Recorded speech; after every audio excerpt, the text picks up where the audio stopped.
The views and opinions expressed on any program are those of the producers and/or the persons appearing on the program and do not necessarily reflect the views and opinions of FRC Media, Bristol Community College, or the City of Fall River.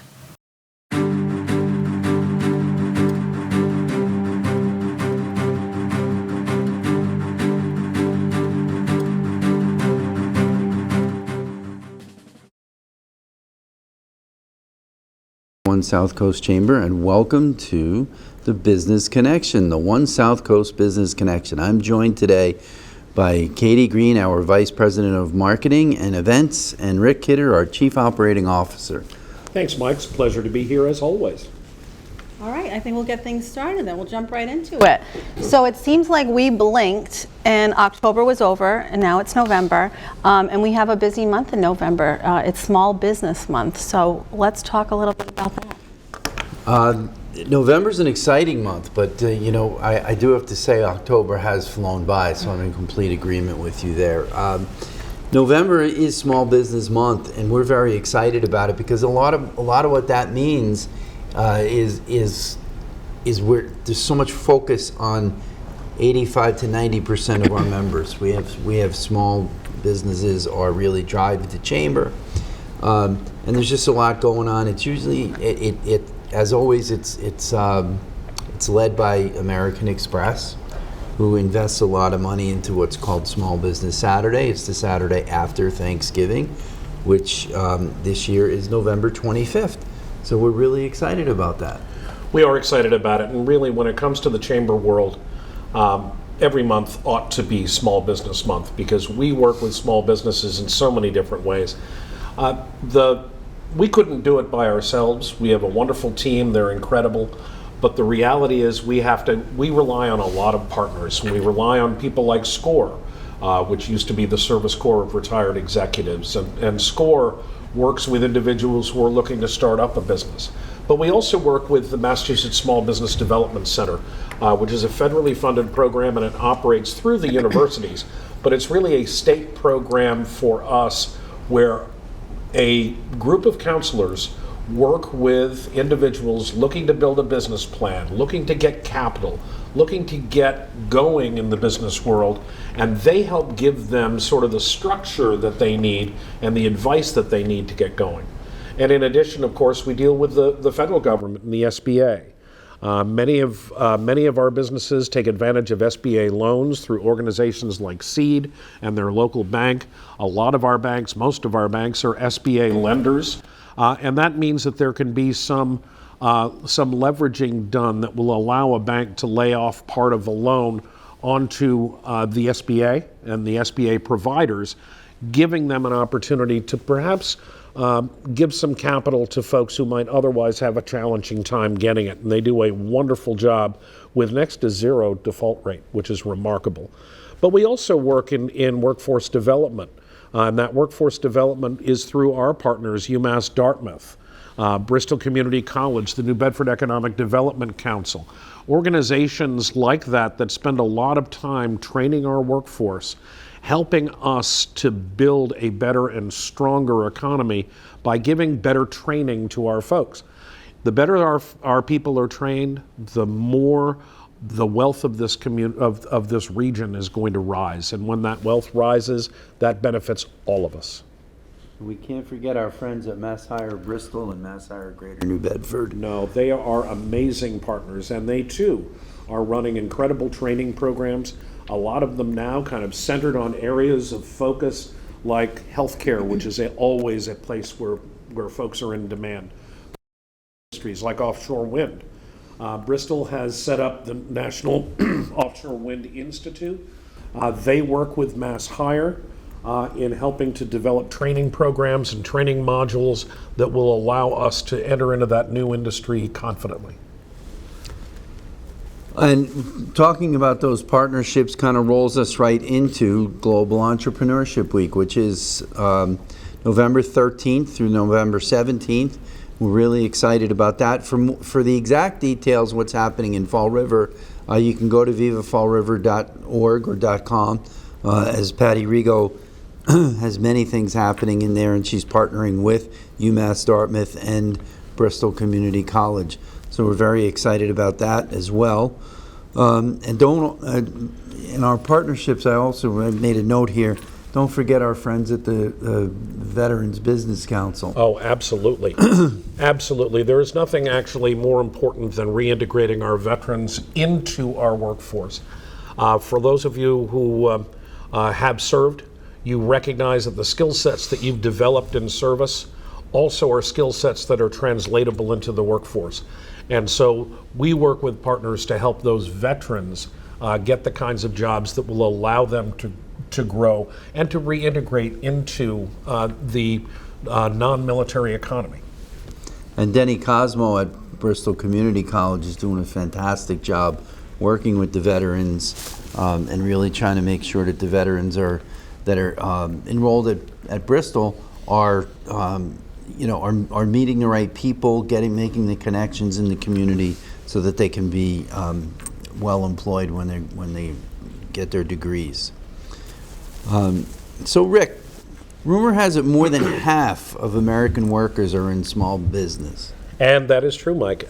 When you look at small business, the way the federal government defines it, it is not the way we define it. They define it as under 500 employees. We define it essentially as under 50. But the reality for the vast majority of people in this region is that they work in small businesses. Yes, we have some very large employers like our healthcare providers.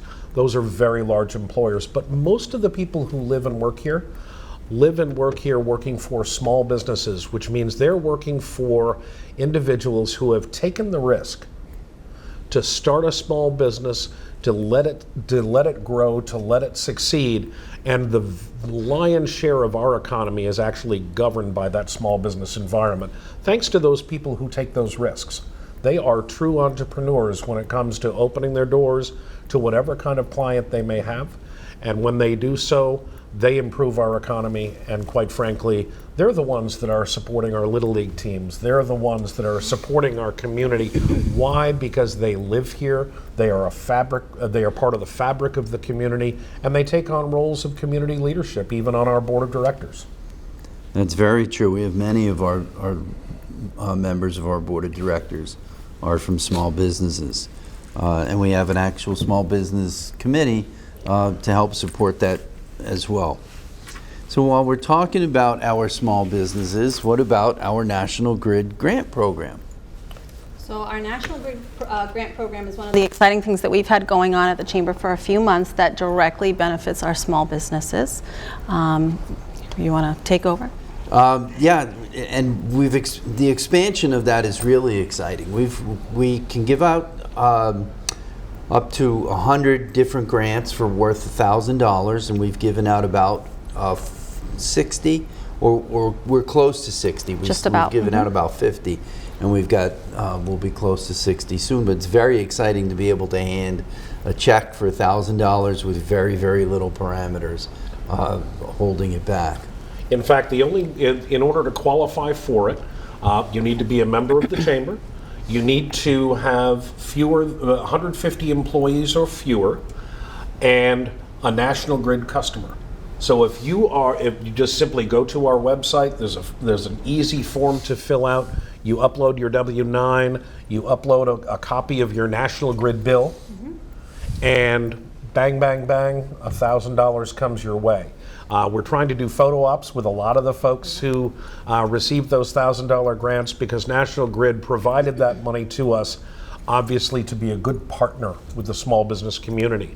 And we began it with companies that were 50 employees or fewer, now expanded to companies of 150 or fewer, and that will allow us actually to make sure that $100,000 gets out and is spread out, and it can be used, by the way, for anything that the small business wants to use it for. And that's a really important thing. If they want to use it to help pay the rent, they can do that. If they want to use it to buy a new computer for their office, they can do that. There's no restrictions placed on it.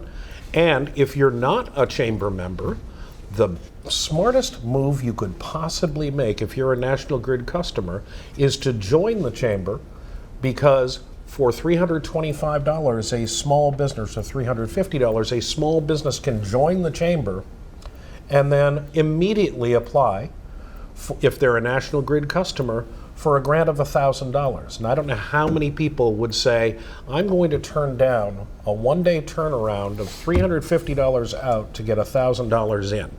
So it's a wonderful reason to join the Chamber, and we hope that it attracts many.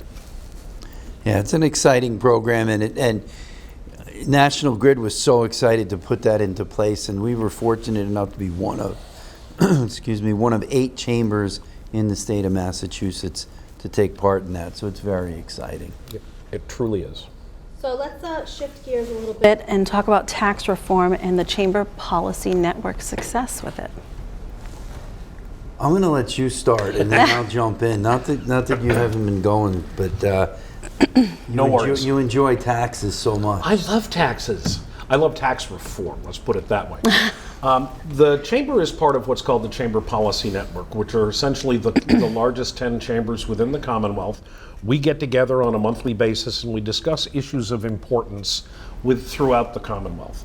We do this for a number of reasons, not the least of which being we have a lot more clout when we have the opportunity to have the representatives of the largest chambers from throughout the Commonwealth weigh in on issues of importance. Because sometimes you feel like even as large an organization as we are, or as large an organization as Greater Boston Chamber of Commerce is, that they get marginalized because they represent, quote, a place.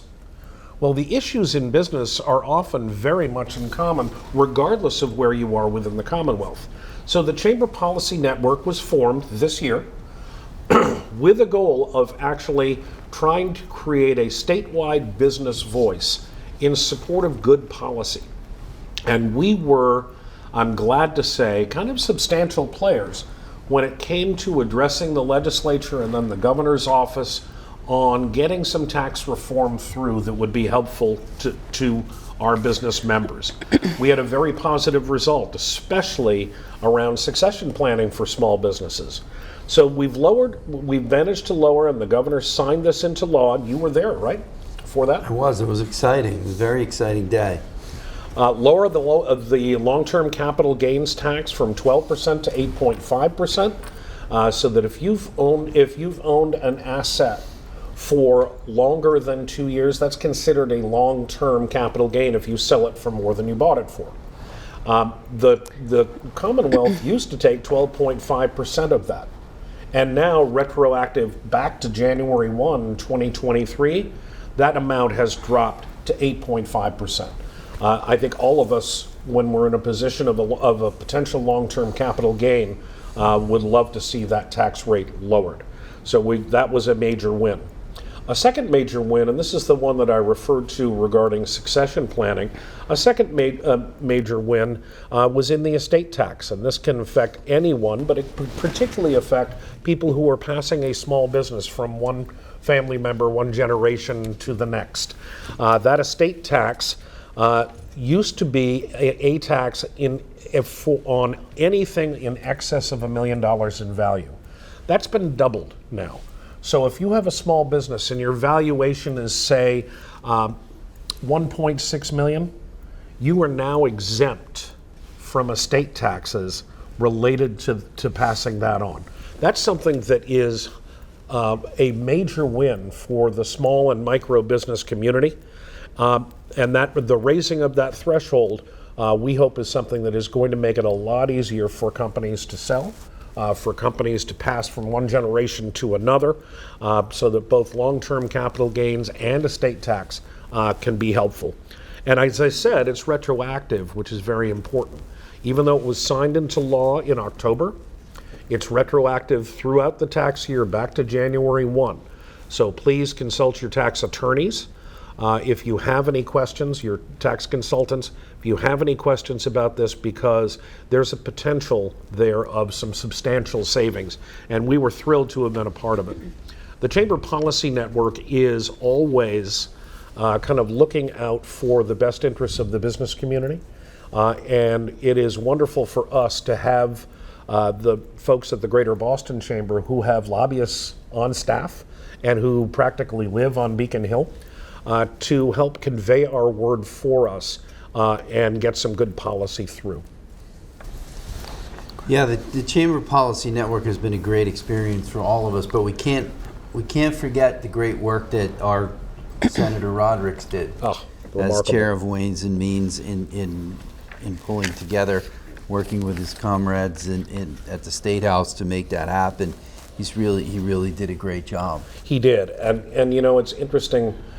People refer to us as Taxachusetts, and to some degree, that's an old term for the Commonwealth. We're kind of now more in the middle of states, and we're certainly better than many of the states around us when it comes to our tax policy.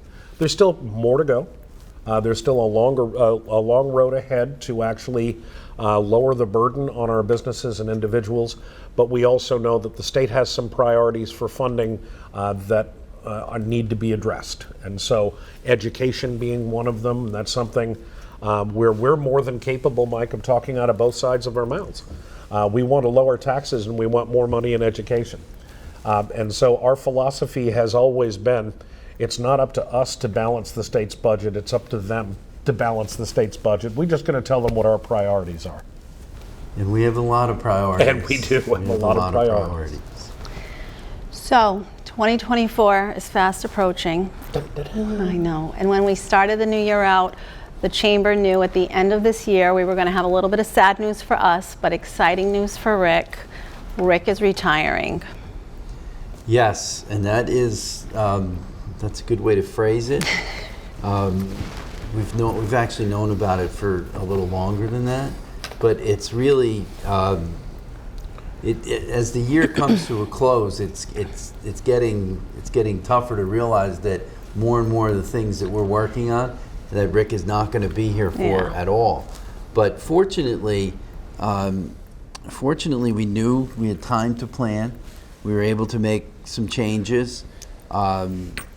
We first and foremost, we promoted Katie to Vice President of Marketing and Events. Thank you. Which is really a good move for Katie, a good move for the Chamber. It's not. We tried to make it so that it's not that we're just going to miss Rick and he leaves and that's a problem. We've worked with Rick. We've hired Ian Trombley as our Vice President of Public Policy, which is really a function of us taking a long, hard look at our strengths, weaknesses, and opportunities when we did our strategic planning. What are areas that need work? How can we move things around? Because some of you may not know that we're not going to go with the co-CEO model anymore. We only have the one CEO model, which fortunately for me is me. But it's not like we're just saving money. We're taking that money from Rick's position and we're reinvesting it in the Chamber. And we're investing it in different ways, and public policy is one of those, which we're really excited about. And we're already starting to feel like we're doing a better job with public policy, paying attention to it. And Ian only started on October 10th. And next month the next show, we'll have Ian on so we can talk about some of those details. But we've really worked things around a lot. And then the other exciting thing, which is we're going to have a new office in New Bedford. Woohoo! Yeah, we're going to have a new office, and we're moving on November 15th, and that's going to be a busy week. Super busy week. Some of us have not yet begun packing our stuff, but we are moving new offices. We are currently in an office for those of you who know New Bedford, what was the Webster Bank building in downtown on Union Street. It's a lovely office, but it lacks visibility. So we have been fortunate to work with our friends at Bay Coast Bank, who own not only their branch at the intersection of Route 18 and Elm Street, but they also own the building that's attached to it, which was the Standard Times building. Mass Hire Greater New Bedford is moving in and taking the lion's share of the building. We're moving in. We'll be on the first floor. We'll have signage on 18. We'll have signage on Elm Street. It's going to give us an opportunity for greater visibility than we've had for some time. And most importantly, We have, as long as we exercise our options, we have a 15-year lease, which means that's home for a long time. Where Bristol County Chamber was very, very lucky, very fortunate, is when we came together, they owned their building. And although it had a small mortgage on it that we've since retired, that building in Fall River is a landmark unto itself. So they've had that presence for a good long time. The Chamber in New Bedford has been in rented space for the last few years. It is a great opportunity for us to increase that visibility, and we're excited about it. And it shows actually the fact that this organization has a substantial commitment to its entire territory. Now, when you talked about hiring Ian Tremblay for our Vice President of Public Policy, part of the reasoning behind that was getting to not just the major cities with whom we work, but to get to the towns that we serve as well, to be a better partner to all of our town governments and helping them meet their needs going forward. If we can help them lobby for something or facilitate something, we want to be a part of that solution. And we look at economic development not as one city or another city. We look at economic development as regional wins. So we can work in that front as well. So it's very exciting. It is exciting. Yeah, it's a lot of work too, though. It sure is. Not to hide anything, but Not for me, I'm retired. we're going to work you right up until December 31st. But it is important to note that we will that when we came together in 2020, that the plan was we were always going to have 2 offices. And so we have the office in New Bedford now, or the newer office coming up in New Bedford now, and we still own the building in Fall River and have no intentions of giving that up. So that's really, I think that's really good for the community. So we kind of, as I mentioned, our strategic plan, we've kind of talked about one of our first goals in terms of the staffing and how the organization is structured to get through the transition. Which that transition won't be over when you walk out the door. No. But you will be sticking with us for on a part-time basis on tourism. Yes. The Chamber is fortunate to have an annual contract with the Massachusetts Office of Travel and Tourism to operate the Southeastern Massachusetts Visitors Bureau, which is technically a partnership among the various chambers throughout Bristol County, but we execute the program. And so knowing that the state's fiscal year ends June 30th, it seemed unfair to start work on the CVB program only to turn around and drop it on December 31 onto somebody else. So we're fortunate to have Chris Ann Tyrell, who works with us. She is working not only working on with Battleship Cove, she's working with us in the CVB.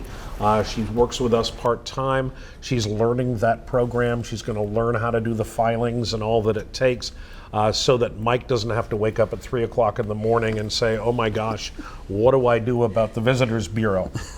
So we have been working to make sure that that the changes that take place in the organization come December aren't as jarring as they could have been.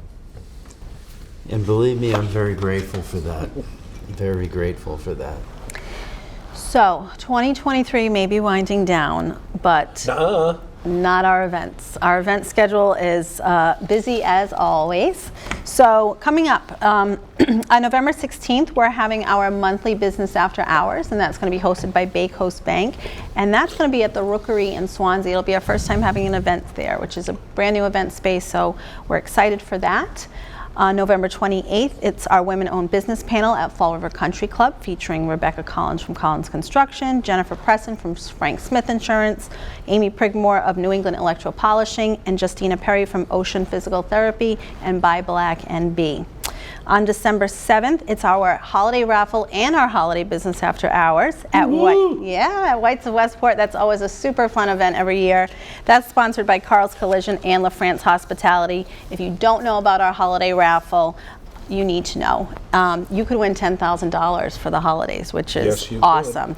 Tickets are $100 a piece. We sell a limited amount. 500 is the most we will sell. So your chances of winning are very good. $10,000 is first prize, second prize is $2,500, and third is $1,000. So we'll have three good winners that night. And I'd like to remind members of the Chamber staff and their families that they are not eligible. We aren't. So we can't buy tickets and win. Unfortunately not. But can you imagine the booze if we did? Exactly. But somebody in November can still win a smaller gift, right? Yes, so we have monthly door prizes that have been donated by some generous businesses around the South Coast, and we started that in July. So we've had July, August, September, October. We're on our 5th month of doing this with our monthly door prize. So prize to be determined for this month. I don't want to speak out of turn because I'm not sure totally what it is. But if you buy a ticket from now up until that holiday after hours on the 7th, you will be entered into the monthly door prize. And Katie, we've really started planning next year. We have.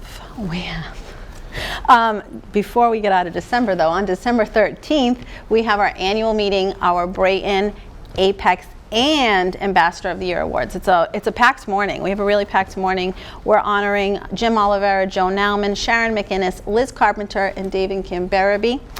They are all our Brayton Award winners for this year. For our Apex Business Award winners, we have Tropical Smoothie Cafe in the small business category, United Way of Greater New Bedford in the nonprofit category, Bristol Community College for our large business category, and Diamond Regional Vocational Technical High School for the education.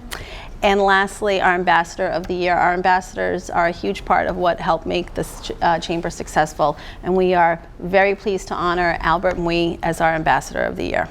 And he is a wonderful man. He's a financial advisor with Edward Jones. He's actually based out of Middleborough area, but there is not a single event that we have, a ribbon cutting and business after hours, any event that we have, Albert is there. Yes. And he is there waving the flag of the chamber and doing well by doing good. Absolutely, and he's involved in a lot of other chambers as well, so I don't know where he finds the time to do it all, but he always makes sure he makes time for us, and we really appreciate him for that. And if you follow him on Facebook, you will also see he eats well, too. He eats super well. He yes. is a super foodie. He is. But he also loves reaching out to our new members and helping get them acclimated to the chamber, which is one of the things that we loved and part of how he ended up as our Ambassador of the Year. Albert's just a really wonderful guy. He is. He's wonderful. So if anybody's interested in attending that event and celebrating all of these amazing people, that'll be at White's of Westport on December 13th. Well, I'll be there. I know. That's going to be your last event. It will, That's actually. Rick's last event. That will be my last event. I've spent a lot of the year sort of going through the calendar saying, last time doing this, last time doing this, last time doing this. You're happy about that, and that makes me want to cry. It's a little melancholy. Yeah. It's a little melancholy, but to be honest with you, I know, as I've always said, you want to leave a place better than you found it. You want a place that succeeds and doesn't need you. That's got Mike. And this place is going to do remarkably well, and the chamber will do remarkably well. So I couldn't be happier.